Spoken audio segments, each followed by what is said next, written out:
Hello, and welcome to another community challenge. I'm Darian DeFord, and I'll be bringing you the 15th one in this series, being hosted by our very own Sparrow, on the Battleforge forums. This community challenge was set on the single-player map, Siege of Hope. It was set to expert difficulty, and it is using a play-for-free deck. As with most community challenges, this one had certain rules and restrictions. Sparrow decided to do something different this time and use achievements. The more achievements you got, the more points you got. The more points you got, the better your chances of winning. The one with the most points ended up winning. Some of the achievements for this particular map with the free-to-play deck is you weren't allowed to start with a nature orb, which personally I found discriminatory because let's say, hey, nature rocks. Your fourth orb had to be built within 2 minutes after completion of your third orb. You weren't allowed to summon more than 3 giant worms, and you weren't allowed to summon any Magnar hurlers. Also, you weren't allowed to lose any power wells or orbs, and if you actually managed to finish the map as well as complete all the achievements, you got a massive bonus. Once again, whoever got the most points ended up winning. In this case, it was Nightshade, with a time of 21 minutes and 57 seconds, and let's see how he did it. The first thing he did was summon in two squads of North Guards as well as a Master Archer. And EA, we've got to do something with the description on North Guards. I mean, they have nothing. They're feeling left out here. Go ahead and speed this up. So we got 2 North Guards and a Master Archer. They're going to head east and clear out the first Twilight camp. He is then going to bring in a 3rd squad of North Guards right there, and he is going to head north to the northern camp and claim these 4 power wells.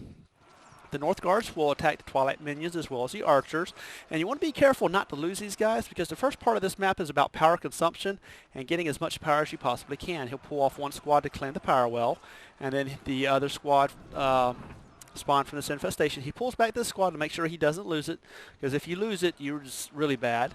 He summons his second power orb, or power well rather. He is then going to attack this infestation. As you can see, the northern squad is making its way up to this base to claim these 4 power wells. He has now destroyed the first infestation. He is working on the second infestation. Once he clears out this infestation, he will sacrifice these 3 squads to the void pool so he can get his power back. And as you can see, he did the same up here. He sacrificed a squad, but before he did that, he ended up claiming these 2 power wells. The next leg is going to be clearing out this infestation camp right here of Twilight. Usually what most people do is they will set up a defense right here as your squads will spawn from these infestation camps, and then they will head down this path, up the center, and right into the base. If you clear out these infestation camps, though, you will stop those attacks, and that's exactly what he does here. It's just as soon as he gets enough power. As you can see, they're starting to spawn right there. Go ahead and speed this up. He now has 4 power wells. He is summoning in his second orb, which is going to be a shadow orb. Once he has his shadow orb, he is going to summon in 6 night crawlers. And you also have reinforcements come once you clear out your orb right there. They will spawn from right here and just walk on down. They'll protect this orb for a little bit. As you see, they're going to be in a little bit of trouble later on. Here's his 5 night crawlers. He's going to summon in the 6 night crawlers as soon as he gets enough power. There he goes. And he's going to send them up here. He's going to send them into 2 groups. One group's going to go to the northwest. The other one's going to go to the southeast. And what he wants to do is, like I said, clear out this little section right here. So he'll use 3 night crawlers to do that, as well as splitting off 3 to come up here to place a Stone of Torment right in this area. As he does that, these 3 will be safe temporarily, and as you can see, the 3 Twilight Crawlers up here have no problem. All they have to worry about is this particular tower. So you want to make sure you have at least one survive, so try not to let him die. He's going to clear out this tower. 3 Night Crawlers up here are now assisting in taking out these squads. He's going to have a Stone of Torment, which is a very good choice for this map. It's upgraded to level 1, as it teleports units that are at a distance up to it and does damage as well. He's now going to summon another Nightcrawler, and he's going to pull all these mobs over here to the Stone of Torment, so the Stone of Torment does the work. He's going to use this Nightcrawler to come over here and summon his 3rd orb, which is going to be a Nature Orb. And he's going to try to get back, but he can't quite do it.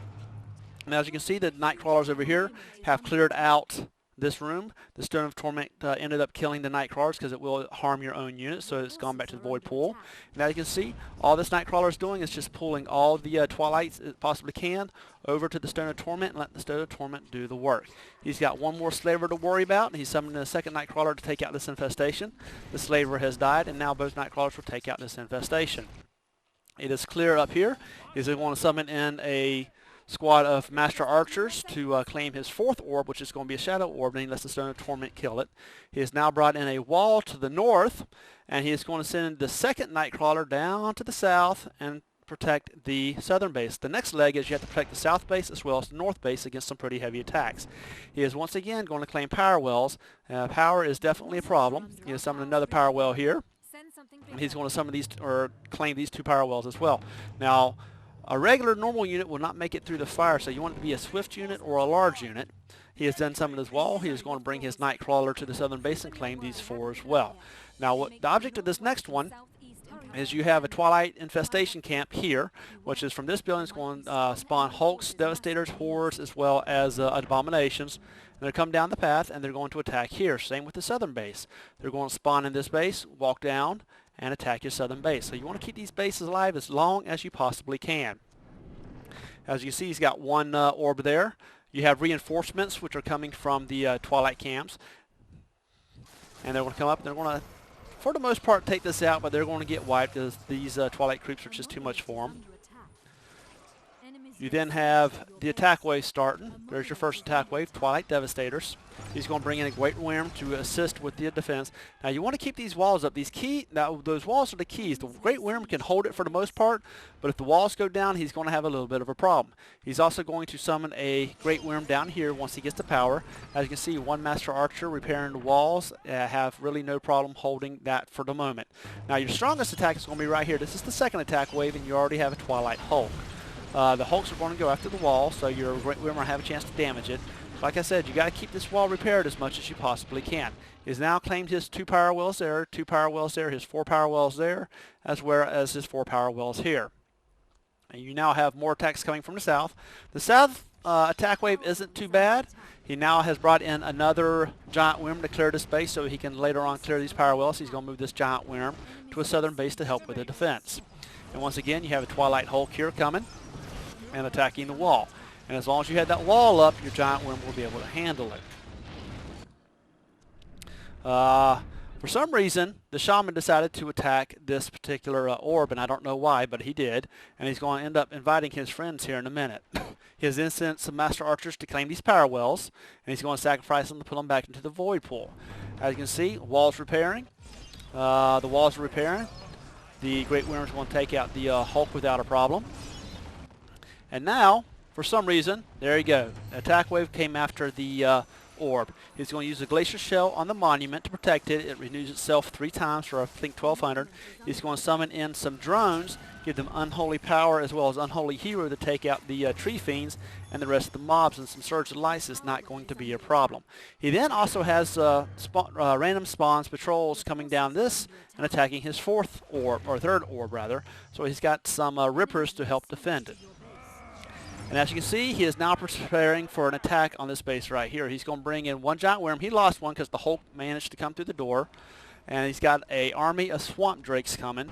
And he's going to use those to assault that base, which is good because Swamp Drakes have an XL attack bonus. And now he doesn't have a wall here. And as you can see, this Twilight Hulk, this is what I was talking about, Twilight Hulk, is going to take out this Great Worm. Now remember, with flying units, extra large units can take it out. He's got these Master Archers for a ground presence, and that's the only reason why they're there. And as you can see, 8 Swamp Drakes have no problem whatsoever taking out a Twilight Hulk. You got one Worm down here the Master Archers are holding. You have another patrol coming. He's getting these guys out of the way because he doesn't want them to be attacked. He's going to let these defensive towers hold the Devastators and Horrors. He's then going to come in here, summon out these 2 infestations. So he's going to drop down I believe that's a regrowth, and take out the 2 infestations. He's then going to use these to take out as many of these creatures as he can, even though he doesn't really have to. There you go. They're all dead. Now that those infestations are gone from this camp, they're not going to spawn any more patrols. So once this Hulk is dead, no more patrols are going to spawn for the north camp. As you can see, the south camp is still holding. He has now summoned in some more Master Archers as well as drones to hold his 3rd orb. The Hulk is dead, and this will complete it for the northern camp. No more spawns are going to come. He is then going to heal his drones. You have another attack coming from the south of the Abomination as well as a Hulk. And I believe they break through the wall and get the Worm this time. I think it's this go around. The Worm, like I said, as long as that wall's up, the Worm won't have a problem. But the second those walls come down, he's going to be in trouble. He then loses the Great Worm, and these defensive towers will end up taking out this Hulk along with this cannon. Actually, it's the cannon tower that takes it out. And as you can see, no more patrols are coming from the north. The Hulk is taking out the groups. You don't want to lose your groups. However, for this map, you don't have to really meet the map objectives as long as you meet the community challenge objectives, which he has done so. So the more achievements you complete, the more points you get. You then have the drones as well as Smash Archers holding your third orb. You have another patrol coming. And this time they're going to break through the base. They're going to take out the defensive towers as well as take out the last defender for the humans in the southern base. And as once again, no more patrols up here. Take out this one base and you don't have to worry about it. And if you can do a quick attack on that, that's actually excellent because it will help you, especially if you have a collection deck and you have to clear out all this. Now to finish the map, you have to clear this base right here and summon in the final boss, which I cannot remember what the name of it is off the top of my head. But for, like I said, for the community challenge, you didn't have to do that. You will then see this abomination. And I'll take out this last frost mage. And in the process, they're going to clear out your power wells and everything else. But like I said, you didn't have to meet the map objectives, just the community challenge objectives. And as you can see, the XL units are having no problem destroying and rummaging through your base. I'm sure they're pillaging for something. And with that, he completed all the achievements, with the exception of the final one, which was clearing the map as well as completing all the achievements. And apparently he was the only one. And as you can see, map time is now going to run out. The patrols will continue to come towards his T3 orb, but no more patrols will come for the southern base because these weren't destroyed for obvious reasons.